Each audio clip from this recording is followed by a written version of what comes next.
여기 딱 느낌이 예배드리면서 느낀 게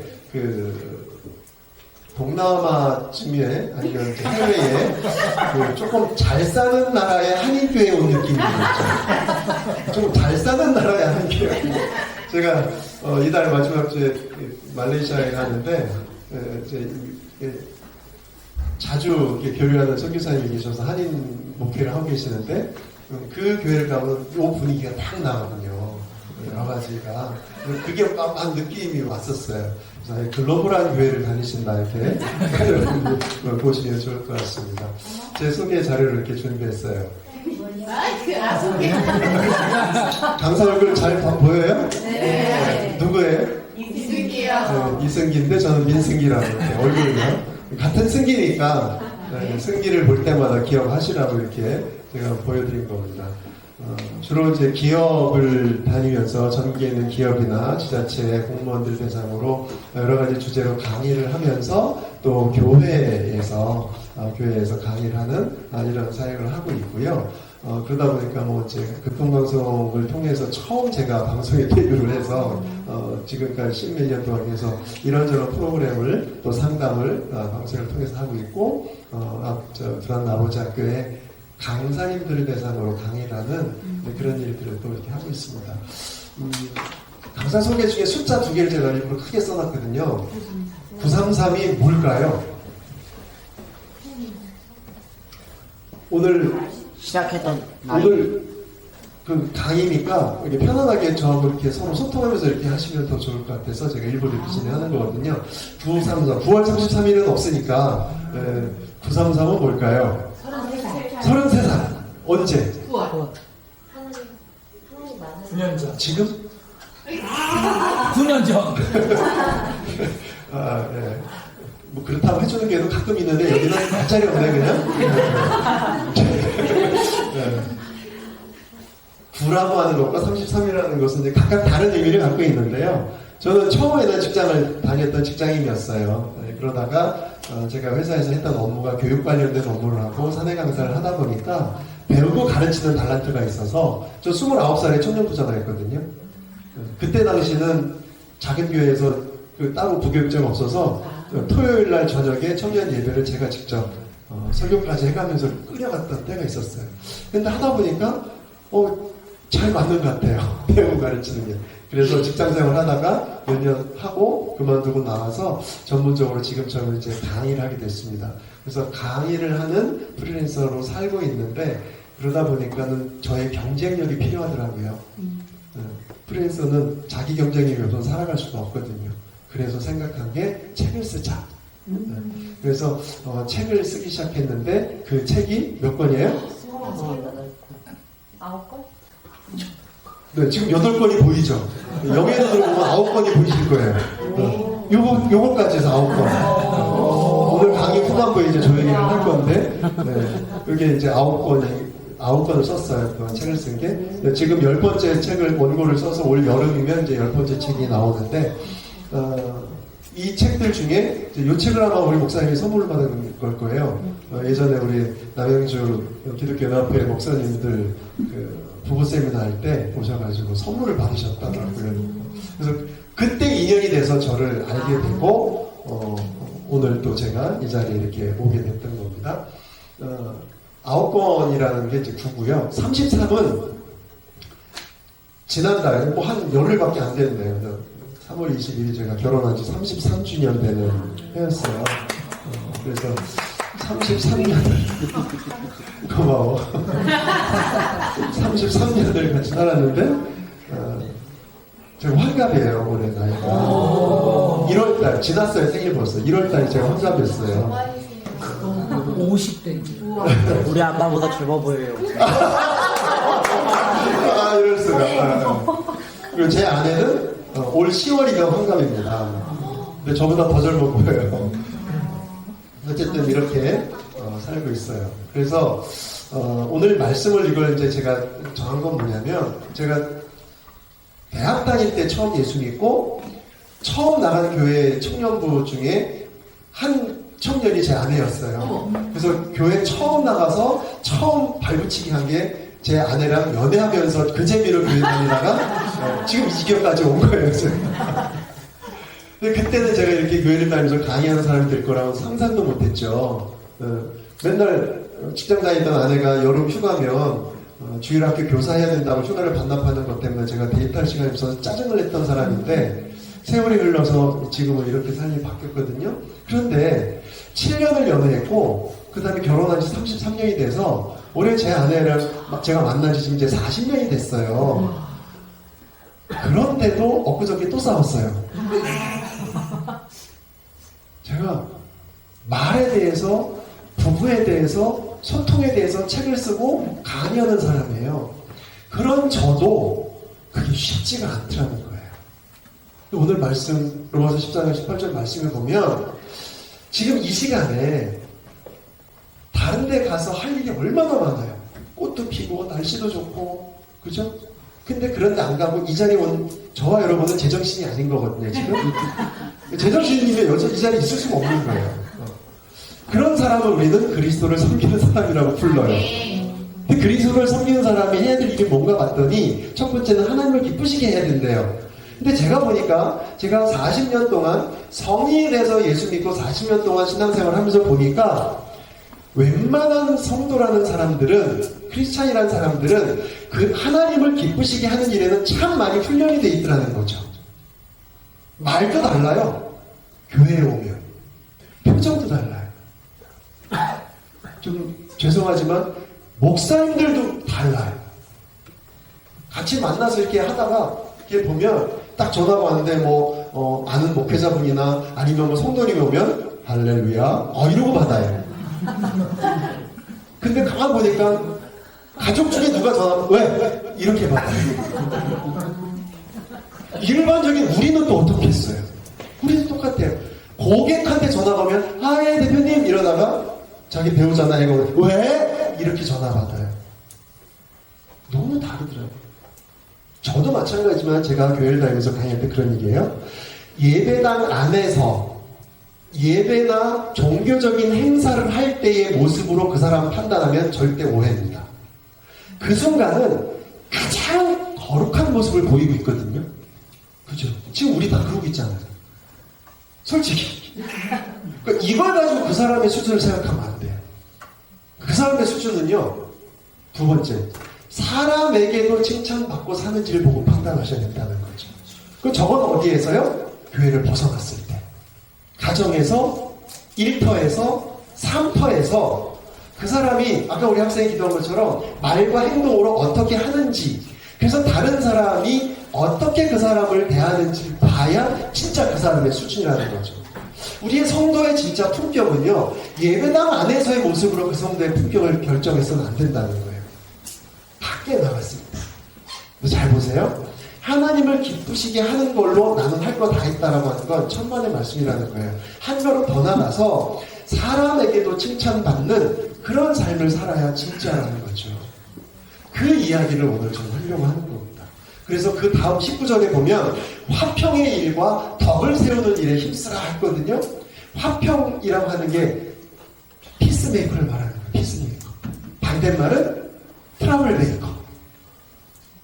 오늘 아까 오면서도 제가 강의를 한 달에 한 번씩 나가는 기업체 사장님이 전화했어요. 고민을 이야기하는 거예요. 누구누구라는 직원 때문에 너무너무 힘든데 어떡하냐. 근데 그 친구를 자르고 싶어도 자를 수가 없대요. 그 친구가 정말 힘들게 해서 자르고 싶은 마음이 들면서도 한편으로 보니까 이런 거는 그래도 좀 잘하니까 그 부분 때문에서도 아까워서 못하겠대요. 근데 제일 고민되는 이유가 뭐냐 했더니 그렇게 가는 데마다 직원들 몇 명 되지도 않는데 25명밖에 안 되는 작은 회사인데 사람들을 이간질을 하는 거예요. 트러블 메이커라는 거예요. 여러분 사회에서도요, 학교에서도요, 그 사람만 가면 분란이 나고 싸움이 나고 사람 관계가 깨지고 소리 트러블 메이커 소리 들으면 회사에서도 이제는 안 쳐줘요. 일을 아무리 잘해도. 전 35년 동안 기업 현장에서 강의하고 사람을 상대하고 이랬던 사람이거든요. 아무리 일을 잘해도 관계에 문제가 있는 사람을 이제 안 뽑는 시대입니다. 그런 사람은 우리는 한마디로 뭐라고 하지 않았어요? 사회에서 일 잘하는 싸가지. 그런 사람은 안 뽑아요. 근데 하나님을 기쁘시게 하는 데는 이렇게 수준 높은 사람처럼 보이는데 사람에게 칭찬받지 못하는 말과 행동을 한다? 그 사람은 진정으로 그리스도를 섬기는 사람이 아니라는 거죠. 이제 그런 마음을 가지실 필요가 있어요. 네. 아까 엄청 맛있는 거 먹었거든요, 저녁을. 그 집도 맛집인가 봐요. 근데 요즘 어디 가면 검색하죠. 맛집이 어딘가. 맛집의 특징이 뭘까요? 사람들이 많은 건. 사람들이 많이 간다. 맞습니다. 그 검증되거든요. 그죠? 근데 또 맛집 하면 이런 특징이 있어야 된다. 맛있다. 맛있어야죠, 기본적으로. 그 다음에 요즘은? 네? 많이 줘야 된다. 진짜. 가격. 너무 경제관념이 있죠. 가격도 가성비. 그런데 여러분 잘 보세요. 아무리 맛있고 가격이 저렴하고 뭐 사람들이 많이 몰려도요, 이 조건이 충족되지 않으면 모든 사람들로부터 맛집 소리 듣기 어려운 게 한 가지가 있어요. 그 집에 깍두기까지 맛있어요. 그 집에 깍두기까지 맛있지 않으면요, 예를 들면 이런 거 있죠. 그 집의 메인 요리는 정말 맛있는 거 인정하는데 나오는 반찬이 좀 말라비틀어지고 맛대가리 먹고 막 이렇다면 음식 그건 맛있는데 그 집 맛집 그건 좀 이런단 말이죠. 그죠? 그러니까 그 집이 진짜 맛집 소리를 들으려면 나 그 집에 동치미가 먹고 싶어. 오늘 그 집 가고 싶어. 이 정도 돼야 진짜 맛집이란 말이에요. 우리의 신앙생활이 똑같습니다. 신앙이라는 측면에서 하나님을 기쁘시게 한다라고 하는 그 행위는 엄청나게 거룩하게 잘하는 것 같은데, 생활이라는 측면이 저 사람 뭐 저래? 이런 소리를 듣는다면 그 사람의 신앙, 생활이라는 전체는 이거는 문제가 있는 거라고 볼 수가 있어요. 우리는 너무나 신앙에만 초점을 맞추고 살아왔습니다. 생활이라는 건 그냥 대충 이어붙이는 정도로 끝내버렸다는 거죠. 그래서 요즘 안타깝게 초대교회는 그 믿지 않는 사람들조차도 저 예수쟁이들은 이거는 믿을만 해서 초대교회 사람들이 세상 사람한테 칭찬받았다고 했는데, 요즘 2020년대를 사는 대한민국의 교회에 다닌다는, 그리스도를 섬긴다는 우리 성도라는 사람들은 세상 사람한테 칭찬받나요? 걱정거리 소리 듣고 있어요. 왜요? 신앙에서 생활로 넘어가지 못했기 때문에. 오늘 다 다룰 수는 없지만 우리의 성품에서 말로 표현되는 이 부분, 그래서 신앙의 품격이 생활로까지 연결되는 그 이야기를 좀 하려고 합니다. 옆에 있는 분이든 앞뒤에 있는 분이든 두 명이 짝을 져가지고 가위바위보를 해서 이긴 사람 진 사람을 빨리 결정해보세요. 두 사람이 짝을 져서 가위바위보. 가위바위보. 둘 중에 한 사람은 이겼거나 졌거나 그랬을 거예요. 그죠? 이기신 분. 이 사람이 실험 대상자입니다. 이겼으니까 실험 대상자예요. 실험 대상자만 잘 들으시면 돼요. 지금부터 가위바위보로 실험을 할 건데 뭘 할 거냐면, 졌던 분들은 좀 이따 그냥 하면 돼요, 평소대로. 이겼던 분들은 가위바위보를 다시 할 건데 가위바위보를 좀 다르게 할 거예요. 이게 집중하지 않으면 안 되거든요. 가위바위보 할 때 상대가 내는 걸 눈으로 먼저 보고 반박자 늦게 내는 거예요. 그러니까 가위바위보 이렇게 하셔야 돼요. 동시에 내면 안 돼요. 근데 한참 늦게 내면 반칙이니까 집중해서 가위바위보 딱 반박자만 늦게 내도록. 이해됐죠? 이거를 3번을 연속으로 할 건데 어떤 일이 벌어지는지를 느끼는 게 실험의 목적입니다. 아셨죠? 이해됐나요? 자, 한번 해보세요. 자, 시작! 가위바위보. 지는 걸 내야 돼요. 지는 걸 내야 돼요. 지는 걸. 지는 거 내야 돼요?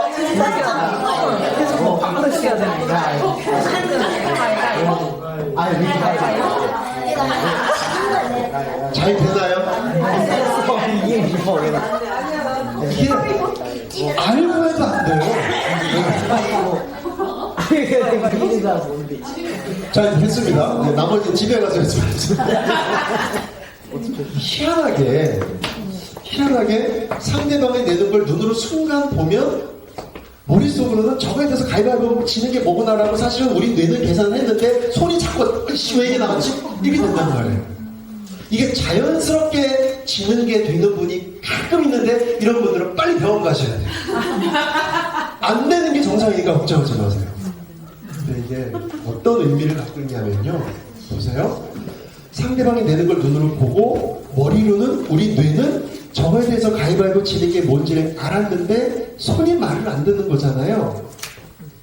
머리로 안다고 해서 자연스럽게 행동으로 할 수 있는 거 아니라는 걸 체험하신 거예요. 우리는 많이 알수록 착각해요. 가장 대표적인 게 남 앞에서 가르치는 역할을 하는 분들 이런 착각을 많이 해요. 저가 그런 입장이죠. 뭐 기자분들도 마찬가지고요. 학교의 선생님이나 교수님들이 마찬가지예요. 얼마나 많은 게 많겠어요. 아는 게 많겠어요. 근데 그 아는 것을 다 한다고 착각한단 말이에요. 자, 신앙생활 10년, 20년 했습니다. 성경 몇 독했습니다. 1년에 기도를 하루에 몇 시간씩 며칠 합니다. 이런 분들이 착각해요. 나는 다 잘하고 있다. 그렇지 않아요. 아는 것일 뿐이지 하는 것으로 연결 안 되는 부분이 너무 많습니다. 성도의 품격. 그래서 빛에서 벼트로 우리가 변화하고 성장하는 이런 언행을 삶에서 보여준다는 건요. 알고는 있지만 사실은 못하는 부분이 너무 많거든요. 그러면 할 수 있는 방법이 뭘까요? 반복하는 방법밖에 없어요. 반복. 혹시 얼마 안 된 뉴스라 기억하는 분 계실 텐데 우리나라 동계올림픽에서 그죠? 네. 최가원 선수 금메달 땄어요. 고등학생인데. 근데 그동안 저 종목에 레전드, 살아있는 레전드 소리 듣던 선수가 바로 옆에 있거든요. 이름 혹시 기억나세요? 모모키. 클로이 킴. 안 해. 클로이 킴. 우리 박수 한번 주시죠. 야. 클로이 킴이라는 이 한국계 미국 선수가 살아있는 전설 소리 듣는 저 분야 탑이었거든요. 근데 이번 동계올림픽에서 고등학생인 최가원 선수한테 금메달장을 뺏겼어요. 그리고 시상식 때의 선 모습이에요. 그러면 사람인지라 그죠? 솔직히 속상하거나 질투나지 않을까요? 내가 여태까지 계속 금메달을 했는데 어린 후배한테 금메달을 막 뺏겼다. 이거 쉽지 않은 문제예요.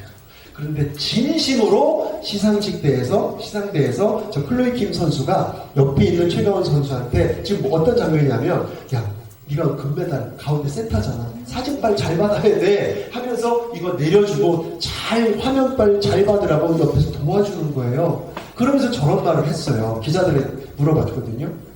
아니 생나지 않냐고, 속상하지 않냐고, 왜 이렇게 잘해주냐고 그랬더니 하는 말, 나도 이렇게까지 이 분야에서 금메달 휩쓸는 선수로 성장할 때까지 내 선배들, 멘토들이 도와서 여기까지 왔는데 나도 멘토로서 후배들 그렇게 해줘야죠. 저거는 그런 성품과 품격을 가지지 않으면 할 수 없는 말과 행동이거든요. 말이 그렇지 좀 쉽지 않거든요. 우리가 하나님을 기쁘시게 하는 삶을 살면서 사람에게도 칭찬받는 이 사람이라는 건 내 가까운 사람, 먼 사람 다 포함되는 건 말이죠. 그런 삶을 우리가 정말 살기 위해서는요. 우리의 품격, 성품, 인성부터 이게 다져지지 않으면 결코 되지 않는다는 얘기예요. 저는 전국을 다니면서 이제 강의를 하다 보니까 많은 낯선 곳을 가게 되거든요. 여기 이제 작년 가을에 제가 어디 경기도에 강의를 갔는데 큰 공공기관이었어요. 이거 주차장이 어마어마하게 넓었어요. 차를 딱 대고 나왔는데 희한한 장면이 제 눈앞에 펼쳐지고 그대로 찍은 사진이에요. 원래 가을이니까 그 주차장을 쭉 빙 둘러싸고 이제 가로수로 은행나무가 심겨져 있었거든요. 그러니까 꽤 가을이 깊었기 때문에 당연히 노란색 물든 은행나무가 쫙 둘러싸여 있었어요. 그런데 저 오른쪽 전혀 물들지 않은 은행나무가 몇 그루가 딱 있는 거예요. 아니 얘네는 뭐지? 다 물이 들었는데. 그리고 둘러봤어요. 무슨 일이 있나. 근데 딱 알겠더라고요. 왜 그런지. 맞은편에 높은 건물 몇 채가 딱 있는데 그거에 그늘이 지니까 그 그늘 영향력 하에 있는 저 몇 그루만 물이 듣지 않은 거예요. 나쁜. 네. 그때 제가 느꼈어요. 야, 햇빛이라는 게 이렇게 중요한 거구나. 햇빛을 못 받으니까 저렇게 단풍 들지 않는구나. 해바르다라는 말이 있어요. 양지 바르다, 해바르다. 그러니까 빛이 잘 들어오는 이거를 우리는 어느 나라든 선호하거든요. 그래서 여러분 왜 일조권 침해라는 거 있잖아요. 건물 질 때. 굉장히 중요한 거죠. 우리 인간이 살아가는데 생명체가 살아가는데 햇빛이라는 건 굉장히 중요하다는 걸 제가 저걸 보고 깨달았습니다. 우리 빛과 소금의 삶을 이야기하죠. 그러니까 얼마나 우리 그리스도인으로서 살아가는데 빛이라는 게 중요할까. 이걸 우리가 늘 알고 우리는 살아왔어요. 그리고 제가 저걸 통해서 한 번 더 체험을 했습니다. 그런데 한 가지 더 깨달을 게 있어요.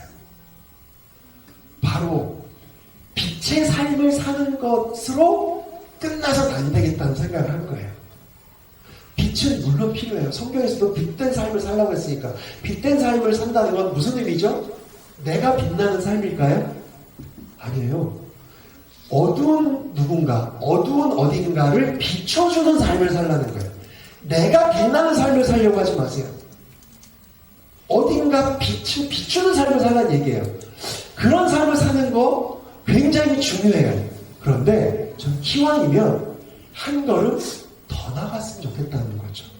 여러분 보세요. 미국에서도 몇 년 전에 유명한 실험이 있어요. 국책사업으로 실험을 해봤어요.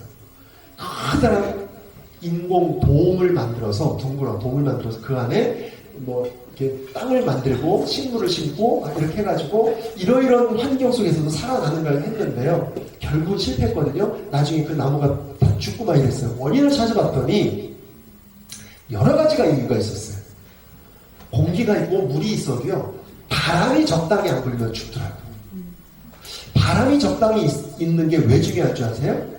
그 바람에 버티려고 스스로 뿌리를 내리고 힘을 키우더라고요. 근데 그런 원인 외에 또 한 가지가 있었던 게 볕이 부족하면 죽더라고요. 빛과 볕은 다른 거예요. 빛은 뭐죠? 밝기. 빛은 밝기예요, 밝기. 볕은요, 온기예요, 온기. 따뜻함. 그러니까 아무리 밝게 비춰져도 따뜻한 온도가 제공되지 못하면 생명체는 죽을 수 있다는 거죠. 그럼 우리가 빛된 삶을 사는 건 그동안 목사님 통해서 많이 설교 말씀 들었을 테니까 그거 이해하는 대로 하시고요. 거기서 기왕이면 한 걸음 더 나가서 밝기만 제공하지 말고 온기도 제공해주는 이 볕에 온기가 없으면 생명체는 살 수가 없다는 거예요. 그러면 누군가를 살리기 위해서는요, 밝기만 제공해서는 안 된다는 거예요. 온도가 있어야 된다는 거예요. 온도가.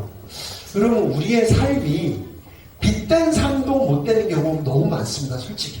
그런데 빛된 삶을 살기 위해서 애써 여기까지 혹시 왔다면 그걸로 만족하지 말고 우리 주변 사람들과 우리는 부대끼며 사는 종교잖아요. 수도원에서 수도하는 종교 아니잖아요. 일터에서, 사업터에서, 가정에서 사람과 온기를 나누며 사는 사람들이잖아요. 거기에서 밝기를 전해주는 걸로 끝내지 말고 온도까지 전해줘야지 상대방이 생명을 유지하게 된다는 거죠. 야고보서 3장 17절 말씀을 한 목소리로 한번 읽어볼게요. 시작. 오직 위로부터 나온 지혜는 첫째 성별하고, 다음에 합평하고, 반영하고, 양순하며 긍휼과 선한 열매가 가득하고 편견과 거짓이 없나니. 여기 나와 있는 걸 보면 두 가지의 지혜가 있는 걸 알 수 있어요. 위로부터 난 지혜가 있다면 반대로 아래로, 즉 땅에서 난 지혜가 있겠죠. 성경 말씀에 땅에서 난 지혜는요, 시기, 분쟁 이걸 만들어낸대요. 저기에 나와 있는 성결, 퓨어하죠, 퓨어. 성결, 그리고 화평, 반영, 양순, 긍휼, 이게 다 뭐냐면 우리의 성품에 대한 이야기거든요. 이러한 성품은 오직 위로부터 온 지혜에서만 가능한 거라는 거예요. 그러니까 우리가 하나님의 말씀을 통해 하나님을 믿고 지금 우리 고난주가 아닙니까? 예수 그리스도가 우리의 죄를 사하기 위해서 십자가에서 피 흘려 죽으셨고 다시 부활했다는 그걸 믿는다면 우리의 지혜는 어디서 공급받아야 되냐면 위로부터 받아야 되거든요. 그러면 우리의 성품이 변화돼야 된다. 아까 얘기했던 그 야고보서 말씀 다 성품에 관련된 얘기예요. 실력이나 능력에 대한 얘기가 아니거든요. 성품이 변화가 이루어져야 된다고 하는 거죠. 저 찬송 다 아실 거예요. 샘물과 같은 보혈은 주님의 피로다. 이거 다 아시죠? 저 찬송을 지으신 분이에요. 윌리엄 카우프라는 사람이. 근데 저 사람이요, 저런 말을 했어요. 지혜와 선함은 쌍둥이래요. 한 세트라는 거예요. 그러니까 이런 거죠. 정말 지혜를 받은 사람이라면 선하지 않을 수가 없다는 얘기예요. 근데 저게 굉장히 어렵더라고요. 살다 보면. 지혜는 있는데 악하게 사는 사람들이 참 많아요. 교회 다닌다고 하면서. 이게 문제라는 거죠. 하나님을 기쁘시게 하는 것처럼 사는데 사람에게는 칭찬받지 못하는 사람도 있다는 거예요. 우리 그러면 안 된다는 거죠. 정말 위로부터 난 지혜를 받아서 내 성품이 변화가 되고 그렇다면 열매가 나타나야 되는데 그 열매는 선함에서 나타나야 된다는 거예요. 선함에서. 여러분 내 안에 선한 성품이 자리하고 있는지 여러분 생각해 보세요. 내 안에 선한 성품이 쌓이지 않으면 뭐가 달라지냐면 언어가 거칠어져요. 언어가 품격이 없어져요. 비속어가 나오고요. 부정적인 말이 나오고요. 쌍소리가 나와요. 내 마음에 쌓인 것이 언어거든요. 그래서 우리의 성품이 중요한 겁니다. 자 보세요. 하나님을 믿는 믿음이 있다면 우리의 성품이 그에 걸맞는 성품이 자리 잡아야 되고 우리의 성품이 그런 성품을 가지고 있게 된다면 열매로 뭐가 나타나요? 행동이 그렇게 나타나야 돼요. 그게 바로 화평케 하는 자 그리고 그런 언어를 쓰고 사람에게도 칭찬받는 삶을 사는 사람으로 행동으로 이렇게 나타나야 된다는 거예요. 여러분 이거 잘못 오해하시면 안 돼요. 행동을 그렇게 해야 구원받고 그게 진짜 믿음 있는 사람이다 그 얘기가 아니에요. 그렇게 되면 이제 구원파 되는 거예요.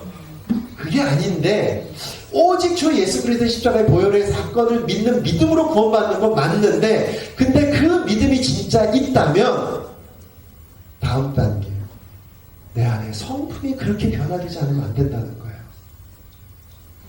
그리고 그게 성품으로 끝나는 게 아니라 말과 행동으로 타인에게 드러나는 열매로 나타나야 된다는 거예요. 이게 연결되지 않으면 신앙과 생활이 따로따로 놀 수밖에 없는 거죠. 말씀드렸죠? 내 안에 쌓인 마음이 밖으로 드러난 것을 우리는 언어, 말이라고 한다. 그러니까 그 사람의 마음, 그 사람의 성품을 알려면 말을 보면 알아요. 그 사람의 말을. 그래서 여러분들이 사람을 만나면 대화를 해보면 알 수 있는 거고요. 회사에서 사람을 뽑으려면 면접을 반드시 보는 이유가 말을 해보면 알 수 있기 때문에 그런 거죠.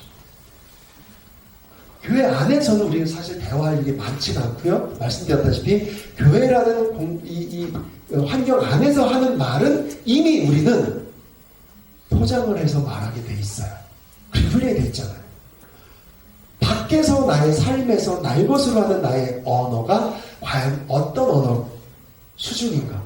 이게 사람과의 관계를 결정하고 사람에게 칭찬받는 그런 그리스도를 섬기는 자의 모습을 보여준다라고 합니다. 아마 유튜브를 좀 보신 분은 이 할머니 아실 거예요. 80대 유튜버인데요. 방방이 할머니라고 엄청나게 유명한 할머니예요. 미국에까지 알려진 분이에요. 근데 저분이 유튜브를 하게 된 계기는 손녀딸이 알려준 거래요.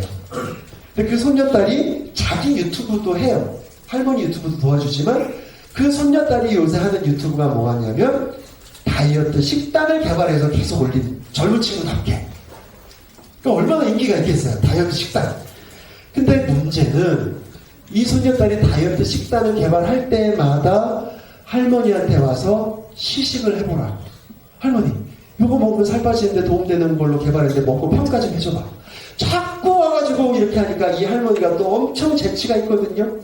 자꾸 손녀딸이 뭘 먹어보래요. 자꾸 와서 평가를 해달래요. 그러니까 이 할머니가 마지막에는 다시 오지 못하도록 한 줄 평으로 끝내버렸어요. 살을 빼려면 처먹질 마, 그냥. 이래버렸대요. 맞는 말 아니에요? 그죠? 살을 빼려면 뭘 먹으면 살 빠질까를 연구하는 게 빨라요? 덜 먹을 궁리 하는 게 빨라요? 그러니까 덜 먹을 궁리를 해야죠. 제가 저걸 보고 인생의 원리를 깨달았어요. 저 말을 보고. 우리가 뭔가를 잘하려면 그걸 잘하기 위해서는 어떻게 할까를 배우는 거, 훈련하는 거 중요한데 하지 말라는 게 아닌데 그것보다 먼저 우선적으로 해야 될 거 한 가지가 있다는 걸 깨달은 거예요. 세상 이치가 그래요. 건강해지려면 뭘 하면 건강해질까? 뭘 먹을까? 고민하는 거 전에 먼저 해야 될 게 뭐예요? 몸에 나쁜 짓 안 하는 거예요. 몸에 나쁜 거 안 먹는 거예요. 그죠? 그러면 우리가 하나님을 기쁘시게 하는 사람으로서 사람에게도 칭찬받는 성품을 가진 사람으로 말을 하려면 그렇게 대인관계를 만들어 가려면 어떻게 하면 좋을까를 제가 강의에서 얘기를 해야 되겠죠. 여러분들이 그걸 배우셔야 되잖아요. 근데 그거 배우기 전에 먼저 해야 될 게 있다는 거예요. 그게 뭘까요? 하지 말아야 될 말 안 하는 거 이거 먼저 지키셔야 돼요. 제가 부부 세미나 할 때 꼭 하는 말이 있어요. 내 배우자한테 점수 따려면 내 배우자 좋아하는 거 다 알고 있다가 서프라이즈해서 기념일에 선물하고 이거 30대 중반까지는 통해도요 40 넘어가면 안 통해요. 돈 쓰고 욕먹어요. 되게. 그것보다 내 배우자한테 점수 따려면요 내 배우자가 하는 짓 안 하고 다니는 게 제일 먼저예요. 배우자가 싫어하는 짓을 안 해야 그 다음에 배우자가 원하는 걸 해도 그게 먹히게 돼 있어요.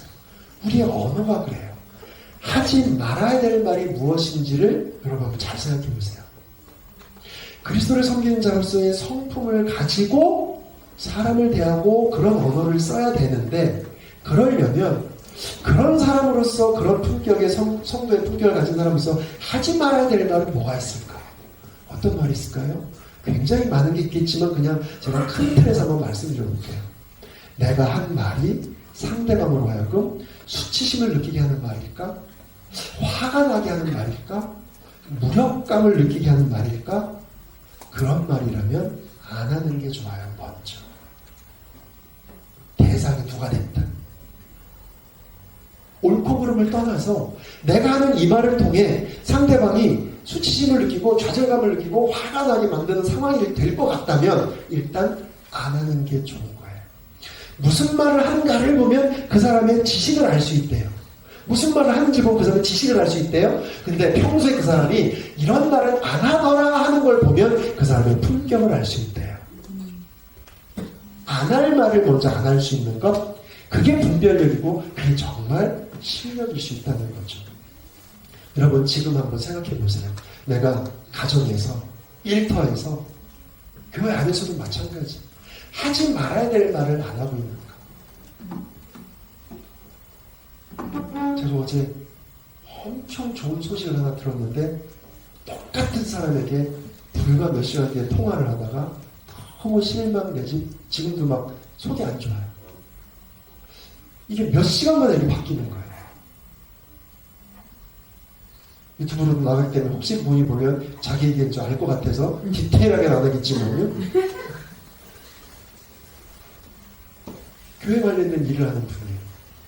어느 교회에 저를 소개하겠대요. 고맙다. 전 아는 사람이 아니에요. 근데 저를 알고 알아봤겠죠, 저에 대해. 그러니까 전화를 했을 거 아니에요, 그죠? 모르고 소개하려고 전화를 안 했을 거 아니에요. 고맙다. 그럼 뭔가 서류를 보내더라고요. 이렇게 보냈는데 몇 시간 뒤에 이제 보냈는데 전화가 왔어요.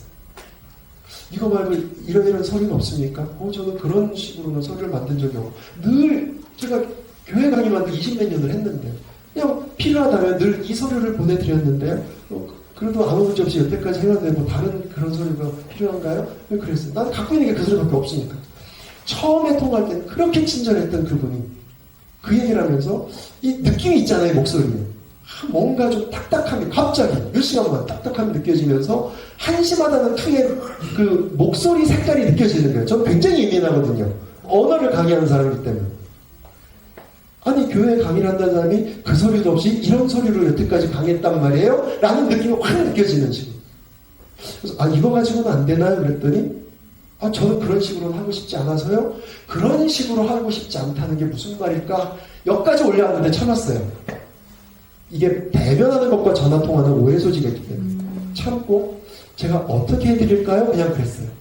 그때 자기도 멍멍멍 하다가 제가 이거 가지고 그럼 어떻게 해서 준비해서 해볼게요 하고 일단 끊었어요. 너무 속이 상했어요.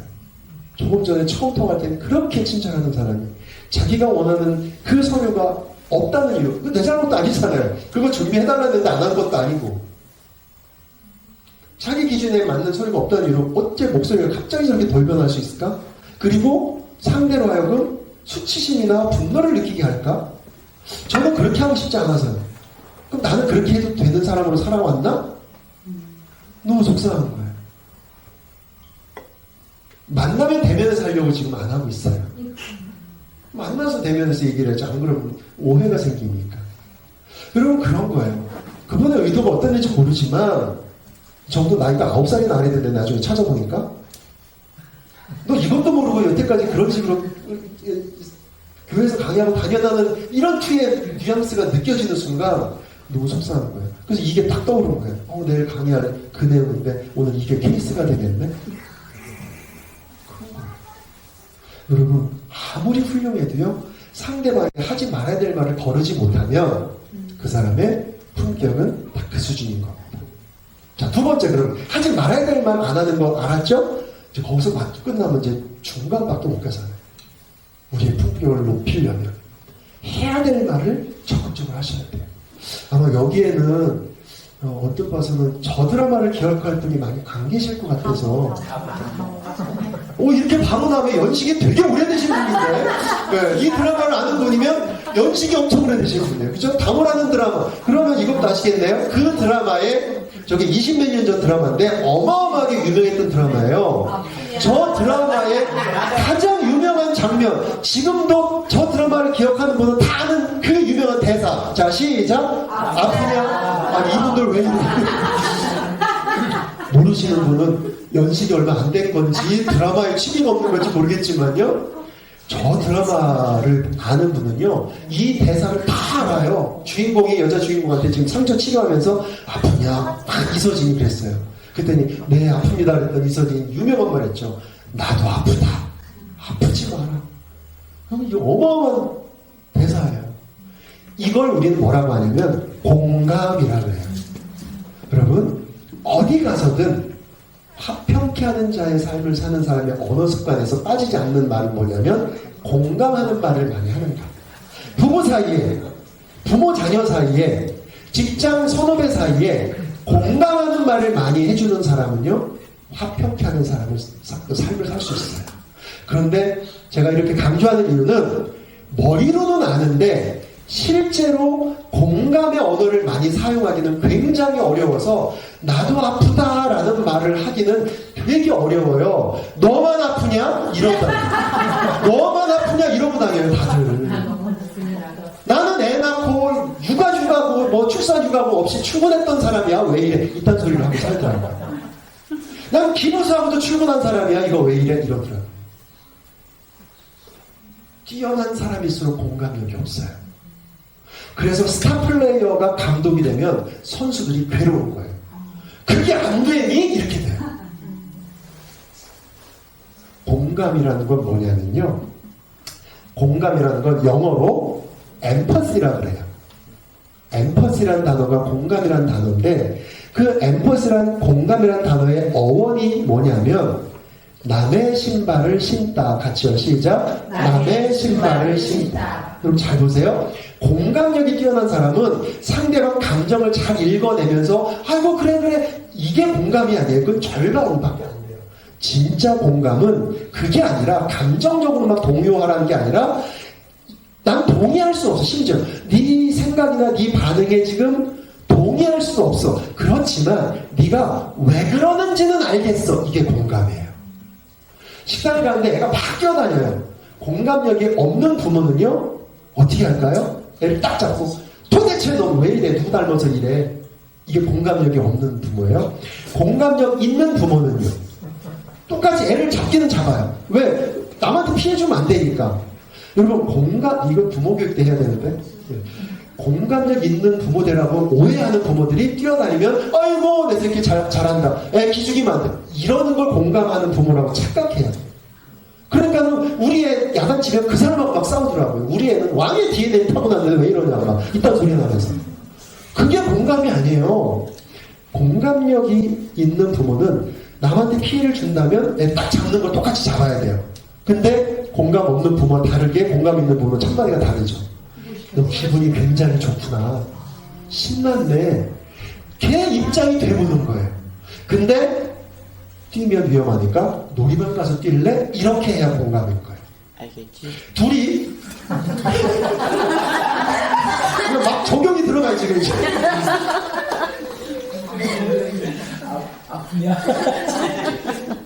둘이 모여서 회의를 하다가 의견이 다를 수 있잖아요. 회의를 하다가 의견이 다를 때 그걸 생각이라고 말해. 이게 아니라 나는 전혀 당신 생각에 동의할 수 없어. 그거는 별로 좋은 생각 같진 않아. 그렇지만 당신 입장에서 왜 그 아이디어를 얘기하는지 그 마음은 알겠어. 이래야 대화가 돼요. 이래야 돼요. 제가 작년에 작은 교회 강의를 쭉 계속 다니고 있는데 목사님 가정 포함해서 10명 정도 모였더라고요. 주일 예배를. 근데 그분이 끝나고 대화하는데 그러더라고요. 우리 교회가 아픔이 있었습니다. 1년 전에. 20여 명 모였대요. 근데 절반이 없어진 거예요. 교회 행사 놓고 상의하다가 회의하다가 싸워가지고 반이 나간 거예요. 그럴 거면 그 행사 안 하는 게 낫지. 근데 그게요? 그럴 일인가요? 근데 그게 우리 현실에서 일어나고 있어요. 공감이 없으면 사람도 싫은 거예요. 그리고 갈등이 증폭이 돼요. 그래서 반드시 공감의 진짜 뜻이 무엇인지를 알고 공감의 언어로 먼저 대화를 하셔야 돼요.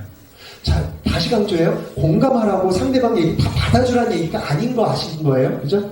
받아줄 수는 없지만 왜 그런지는 알겠어. 이래놓고 그러면 아직 대화가 이어질 여지가 남았으니 좀 더 대화를 해서 합의점을 찾아볼까? 이렇게 가야 된다는 거죠. 공감 있는 분들은 이런 걸 잘해요. 두 번째는 자, 이제 손깍지 끼고 한번 옆 사람하고 비교해 볼 거예요. 오른손 엄지손가락이 위로 가는 분이 있고요. 왼손 엄지손가락이 위로 가는 분이 있을 거예요. 그죠? 네. 분명 다른 분 계시죠? 찾아보세요. 오른손이 위로 가는가? 왼손이 위로 가는가? 네네네. 달라요. 이렇게 달라요.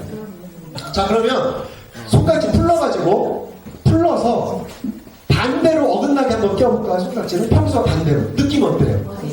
되게 어색하죠. 자, 됐습니다. 이거예요.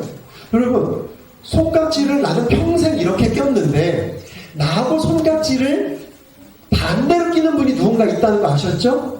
그 사람 보고 지금 여러분들이 아무도 손깍지 나하고 반대로 끼는 사람 보고 웃기는 인간이네? 왜 그렇게 껴? 안 그랬잖아요.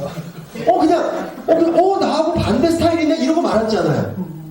그런데 손깍지 끼는 거 다른 거 가지고 뭐라고는 안 하는데 일상의 삶에서 대화 속에서는 어떤 줄 아세요? 나하고 다르면 웃긴 소리 하지 마.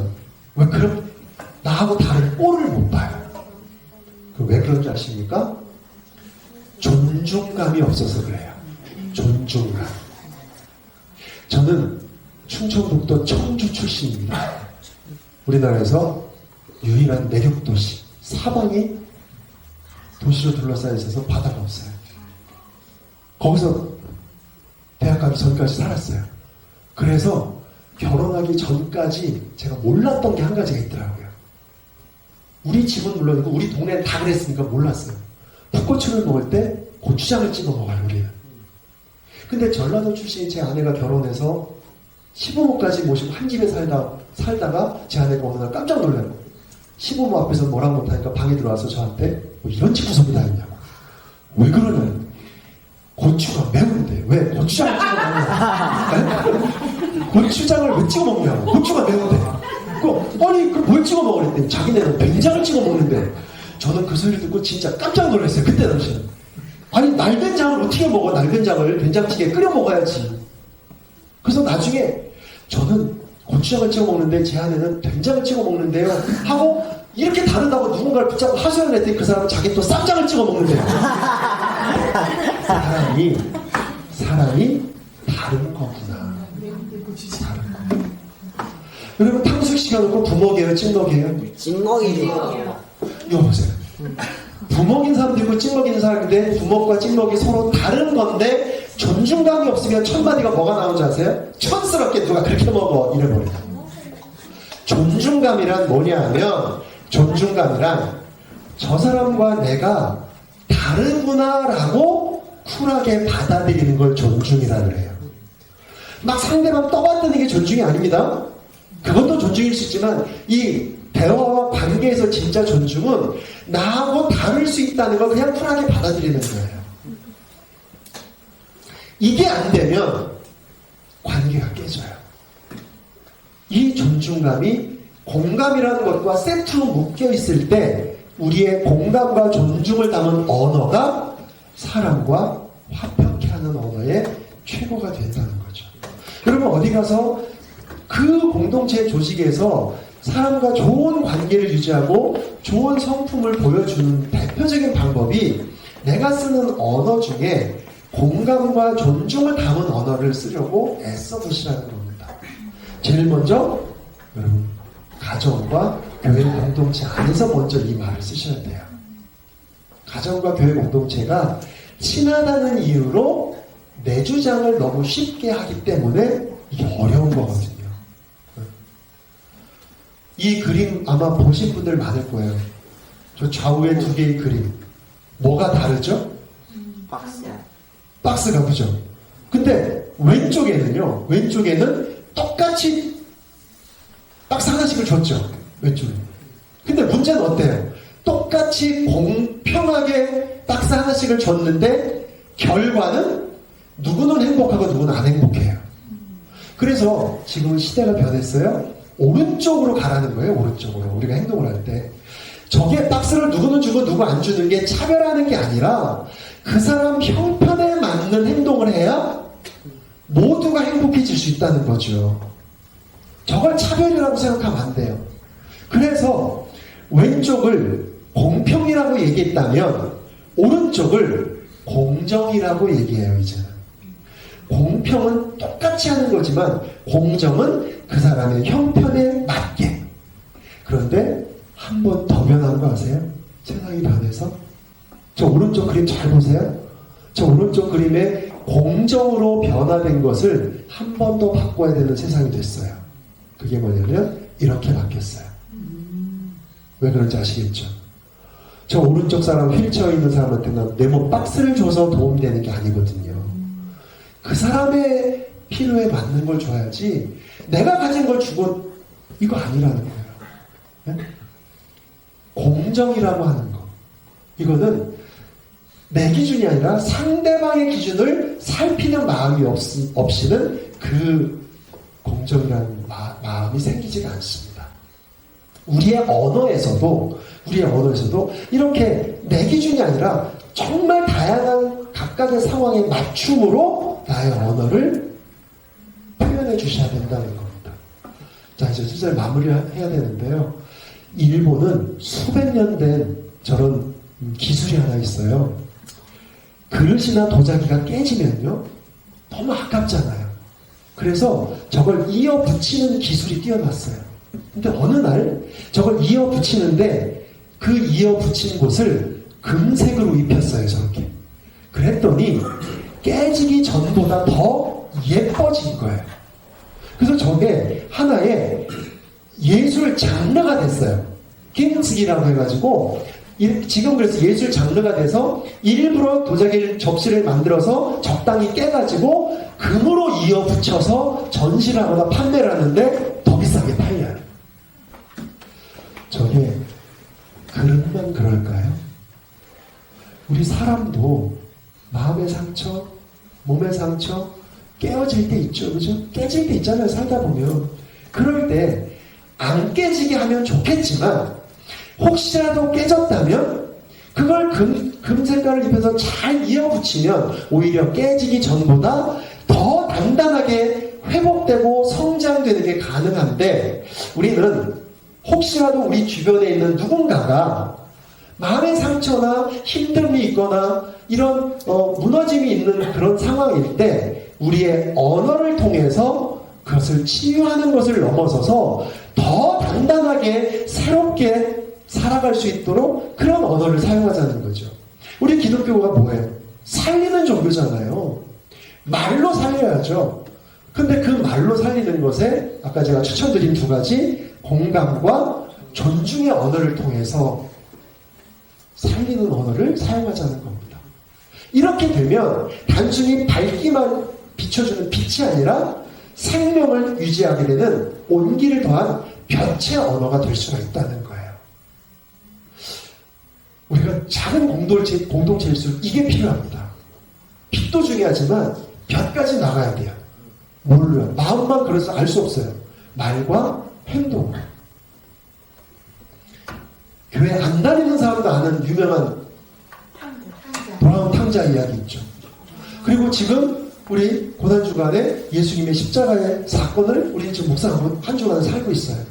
우리 잘 아시는 것처럼 브라운 탕자의 그 아버지의 마음, 그 성품, 그 행동, 그게 아들을 살렸잖아요. 예수님이 이 고난주간에 우리가 묵상하는 십자가에 달려서 피 흘려 죽으신 것이 누구를 살렸어요? 우리를 살렸잖아요. 살리는 종교란 말이에요, 우리는. 그런데 놀라운 건 하나님이 누구를 사랑했대요? 세상을 사랑했다 했지 나 한 사람만 사랑했다고 안 그랬단 말이죠. 하나님이 나를 사랑한 것처럼 이 사람도 사랑하고 저 사람도 사랑해서 우리 세상을 사랑했다 그랬어요. 그러니까 나만 소중한 존재가 아니라는 거예요. 그들도 소중한 존재라는 거죠. 하나님이 사랑한 사람이라는 거예요. 왜 그들을 함부로 대해요? 내 기준과 다르다고? 내 취향과 다르다고? 왜 함부로 대해요? 깨졌다 하더라도 우리는 그것을 금가루를 입혀서 다시 회복시킬 책임 있는 그런 말과 행동을 하는 삶을 살아야 한다는 겁니다. 마무리하는 단어 하나 알려드리고 정리할게요. 그리스어로 나그네는 말을 저렇게 합니다. 사랑이라는 말을 저렇게 씁니다. 근데 놀라운 건요. 그리스어로 나그네와 사랑이라는 저 두 단어를 합쳐버리니까 우리가 잘 아는 환대라는 말이 됐어요. 그러니까 환대라는 말 다 아시죠? 그 환대라는 말은 두 개의 단어가 들어가 있는 거예요. 환대라는 한 단어 안에 뭐 하라고요? 나그네를 사랑하라. 우리 오늘 한국 교회에 환대가 없어져 있어요. 환대가 없어진 게 아니라 제약적으로 환대를 하고 있더라고요. 뭔지 아세요? 우리 교인만만 환대해요. 우리 교인만. 우리 구역 식구만 환대를 해요. 심지어 큰 교회는. 저 실제로 경험했거든요. 제가 요 건너편에 있는 주평강교회에서 13년 동안 가정사역원을 섬기는 사람이었어요.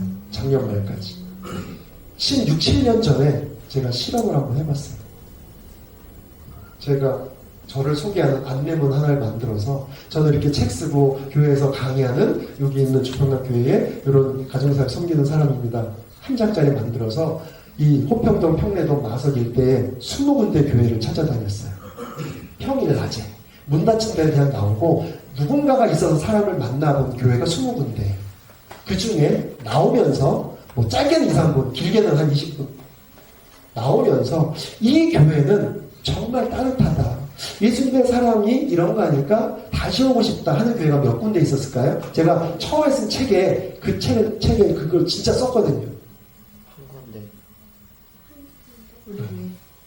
너무 잘하죠. 두 군데 있었어요. 20군데 중에 다시 오고 싶다는 게 2군데였고요. 2군데는 그냥 그래 정도. 그냥 그래. 그럼 잘 봐서 4군데 뺀 16군데는 다시는 오기 싫다는 교회였어요. 16, 7년 전인데도 그랬어요. 지금은 전 더 할 거라고 봐요. 물론 여러 가지 요인이 있죠. 2단, 3단들이 날뛰고 있으니까 외부에서 온 사람이 누군 줄 알고 환대를. 그런데 뭐라 그랬어요? 이웃을 사랑하는 말보다 나그네를 사랑하는 말이 성경에 더 많이 나온다는 겁니다.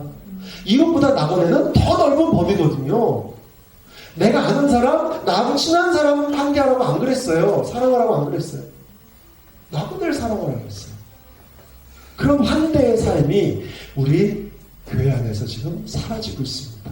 환대는 막 오면은 막 그냥 갑자기 잘 왔습니다. 뭐 필요한 거 없어요. 막 사주고. 그게 환대가 아니에요. 그 사람의 존재 자체를 그냥 받아주는 것. 그게 환대예요. 나하고 친한 사람, 내가 좋아하는 사람, 나한테 이득이 되는 사람만 좋아하고 사랑하는 거, 우리 성경에도 나와 있죠. 날 사랑하는 사람만 사랑하는 거, 이방인과 죄인들도 그렇게 한다고. 그러지 말라고 했죠.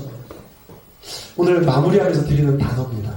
공감과 존중의 언어로 우리가 하나님을 믿으며 우리의 성품으로 자리 잡아서 말과 행동으로 나타난다면 그것을 한마디로 우리는 환대의 삶을 살았으면 좋겠다. 그 환대를 거창하게 생각하지 마십시오. 그냥 그 사람의 인격체 자체로 받아주시는 거예요. 나하고 무슨 관계든 상관없습니다. 나한테 어떤 유익이 있을까? 그 관계없어요.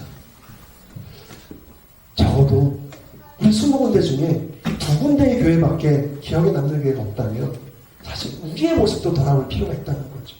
그렇게 했다고 뒤통수 맞았어요. 그래도 할 수 없어요. 예수님은 죽기까지도 그거 했는데, 예? 아니 우리를 살리려고 죽기까지도 그 삶을 사신 예수님을 믿는다면서 우리는 그것도 못합니까? 우리 그랬으면 좋겠어요. 환대의 삶을 사는 공동체. 그래서 빛까지 가기도 물론 쉽지 않지만 우리 좀 더 성도의 품격 좀 높여서 21세기인데 볕으로 성장하고 성숙하는 개인과 우리 꿈꾸는 교회가 되고요. 우리 한국의 모든 교회들이 그렇게 좀 탈바꿈 하는 그런 일들이 일어났으면 좋겠다는 거죠. 그 일을 어렵게 생각하지 마세요. 우리 가족에게 먼저 그렇게 하시면 돼요. 제일 힘든 게 가족이거든요. 가족한테 못하고 밖에 나가서 하는 것도 어렵지만 가끔 그런 사람이 있어요. 가족한테 못하면서 밖에서 못해요. 참 바보 같은 삶이에요. 늙어서 후회합니다. 늙어서. 그러지 마시고. 그래서 화평케 하는 자의 삶, 위로부터 오는 지혜를 삶으로 받아들이는 삶을 사는 우리가 됐으면 좋겠습니다. 기도하겠습니다.